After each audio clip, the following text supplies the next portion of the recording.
Hello বন্ধুরা, কেমন আছো তোমরা সবাই? আশা করি তোমরা সবাই খুব ভালো আছো। তো আজকে একটা নতুন রেসিপি নিয়ে তোমাদের সামনে এলাম। আজকে প্রথমবার বাপের বাড়িতে এসেছি ঘুরতে। আজকে প্রথমবার বানাচ্ছি হচ্ছে পনির বিরিয়ানি। তো এদিকে আমি পনির নিয়ে নিয়েছি, ওর মধ্যে লঙ্কার গুঁড়ো, বিরিয়ানি মশলা, নুন দিয়ে ম্যারিনেট করে রেখেছি। দেখলে হাঁড়িতে, ছোটো হাঁড়িতে 1 কেজি চাল, 1 কেজি পনির দিয়ে করবো আজকে। আমি এদিকে টমেটো কাটা হয়ে গেছে। আর মা এদিকে মিক্সি চালায়নি, বললো হাতেই মশলা করে দেবে, মানে ঘষে ঘিসনিতে। ওইদিকে পনিরগুলো ভাজছি। প্রথমে দেখলে পেঁয়াজটাও বেরেস্তা করে তুলে নিয়েছি। আর পনিরগুলো হালকা হালকা করে ভেজে নেবো। বড় পনিরগুলো যেগুলো, ওইগুলো বিরিয়ানিতে দেবো। আর ছোটোগুলো যেগুলো, ওগুলো কষা রাখবো, মানে মাখা মাখা করবো। তো বিরিয়ানি হলে আমাদের আর তরকারি লাগে না এক্সট্রা কোনো। এটা করবো, তার জন্য নিয়েছি পেঁয়াজ, আদা রসুনের পেস্ট, টমেটো আর টক দই আর কাঁচা লঙ্কা দেবো। আর এখানে আমার পনিরটা ভাজা হয়ে গেছে। আর এখানে বেরেস্তা আর আলুটা ভেজে নিয়েছি। চলো, এই যে কড়াই বসিয়ে দিয়েছি, এখন পনিরটা করব।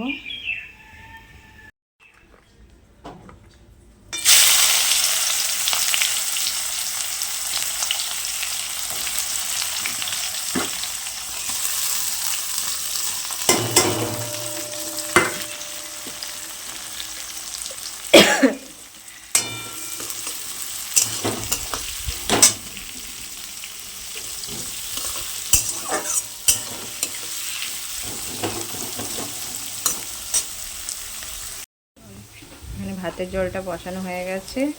এখন এর মধ্যে আমি দিয়ে দেবো তেজপাতাটা, দিয়ে দিলাম। আর দিতে হবে না, গরম মশলা প্যাকেটটা কাটো তো। বাবাকে বললে কি বলছে বাবা? বাবাকে কালকে যাওয়ার কথা বলেছো তো? বাবা আসবে তারপর তো না যাবো, কি এখনই চলে যাবো না?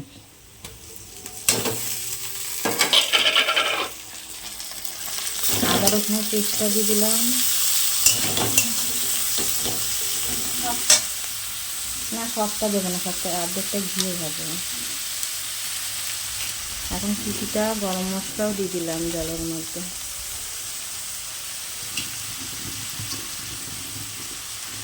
আর দিয়ে দেবো লেবু।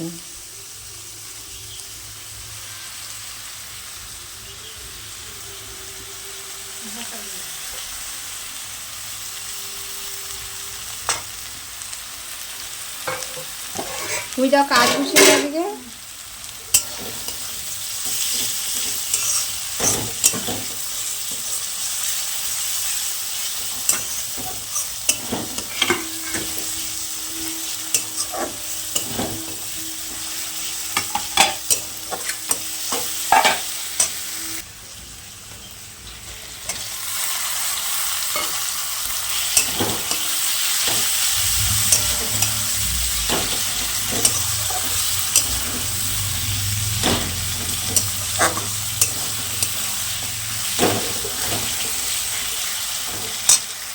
এর মধ্যে টমেটো, কটা কাঁচা লঙ্কা দিয়ে দিয়েছি,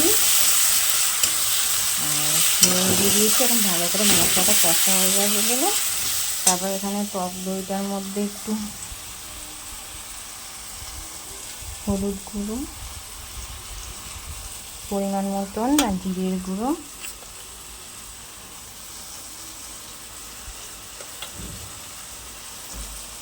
আর লঙ্কার গুঁড়ো দিয়ে দেবো। মানে দেখো ঝাল হওয়ার, এর লঙ্কা কাশ্মীরি নাকি ঝাল? ঝাল তো।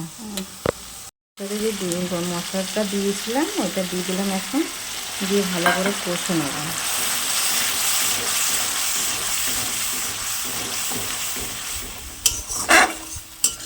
আমি পনির বিরিয়ানি ফার্স্ট টাইম বানাচ্ছি, জানি না কেমন হবে খেতে।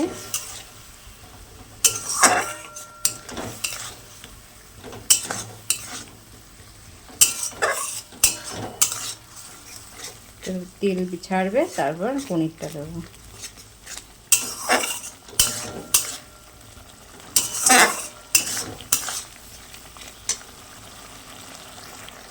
এর মধ্যে বিরিয়ানি মশলাটা দিয়ে দিয়েছি কিছুটা। আর এই যে ভাতের মধ্যে সব কিছু দিয়ে দিয়েছি। ভাত বলে জলের মধ্যে এখন জলটা ফুটেলে তারপর চালটা দেবো। আর এখানে তো আলু আর বেরেস্তাটা আছে, এখানে পনির রয়েছে। কিছুটা বড় পনির রেখেছি, কিছু ছোটো কিছুটা তরকারি রাখবো পনিরের, আর কিছুটা বিরিয়ানিতে দেবো বড় পনিরগুলো। আলুগুলো আর এদিকে কষা পনিরটা রেখে দিয়েছি বিরিয়ানি মেশাবো বলে বিরিয়ানিতে। আর এখানে নিয়ে নিচ্ছি আতর আর হচ্ছে কামধনুর কিছু রং, আর এখানে ঘি আর গরম মশলা তেলে গরম করে নিয়েছি। আর তেল দিয়েছি সামান্য, ঘি আর গরম মশলা, গোটা গরম মশলা। আর এখানে গামলাটার মধ্যে মেশাবো, তাই গামলা আর হাঁড়ি দুটোতেই মেশাবো। তাইলে আমার সাথে আমার কর্তামশাই হেল্প করে দিচ্ছে। বাড়িতে যখন আমি বানাই ও আমার সাথে হেল্প করে দেয়। তো ও বলছে আমি কিছুটা করি, তুমি দিয়ে দাও, আমি ভাতগুলো লেয়ার লেয়ার করে সাজিয়ে দিচ্ছি। ও বেশ ও বিরিয়ানি ভালো পরিবেশন করতে পারে, মানে চালটা মানে কাটে না, মানে হাতা দিয়ে তোলার সময় বেশ সুন্দর থাকে। আর এই জন্যই ও ভাতটা লেয়ার দিয়ে দিয়ে সাজিয়ে দিচ্ছে, আর আমি সব এক এক করে দিয়ে দেবো। আমি না সব কিছু দিয়ে করি না, যে কেওড়া জল, গোলাপ জল ওসব কিছু দিই না, ওই বেশি সেন্ট হয়ে গেলে খাওয়া যায় না। তাই আতর, কামধনুর রং, বিরিয়ানি মশলা, বেরেস্তা আর এই যে চিকেন করি বা পনিরের করি ওইগুলো দিয়েই আমরা করি। আর মশলা দিই না কিছু, মানে গন্ধ লাগে। বেরেস্তাটা খেতে বেশি টেস্ট লাগে, এই জন্য আমি বেশি করে বেরেস্তা মানে ভিজেছিলাম। তো চলো এক এক করে কী করছি তোমাদের সবটাই দেবো। আর একদিকে তো ঘি আর গোটা গরম মশলা আর সাদা তেল কড়াইতে গরম করে রেখেছিলাম, ওইটাও দেবো। ঘিটা বেশি করে দিয়েছিলাম, তেলটা কমই দিয়েছি। তো আজকে যেহেতু পনির বিরিয়ানি করা হচ্ছে তাই আলুও দিয়েছি। আলু না বিরিয়ানিতে আলু না দিলে না বিরিয়ানি খেতে মজা লাগে না। এই জন্য আমরা তো বেশিরভাগ আলু খেতেই ভালোবাসি মানে পনিরের থেকে। তো চলো আজকে প্রথমবার বানালাম, দেখি সবাই খাক কি বলে। তো চলো তোমরা সাথে থাকো, দেখতে থাকো। আর তোমাদের যদি আমার ভিডিও ভালো লাগে অবশ্যই আমার চ্যানেলটাকে সাবস্ক্রাইব করে দিয়ে আমার পাশে থেকো। তো দেখে নাও, তোমরাও চাইলে আমার প্রসেসে বানাতে পারো, খেতে খারাপ হয় না, ভালোই হয়। হালকাভাবে করলে কি খেতে টেস্ট একই রকমই লাগে। তো তোমরা দেখে নাও। তো চলো সাথে থাকো, দেখতে থাকো।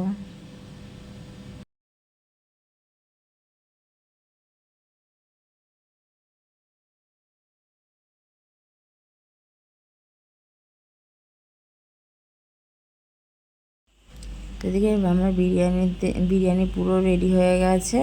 দেখো গামলা আর হাঁড়ি দুটোতেই হয়েছে। তো সবাই খাবে, তারপর দেখা যাক কেমন হচ্ছে। তো চলো রেডি, যে এখন পরিবেশন চলছে।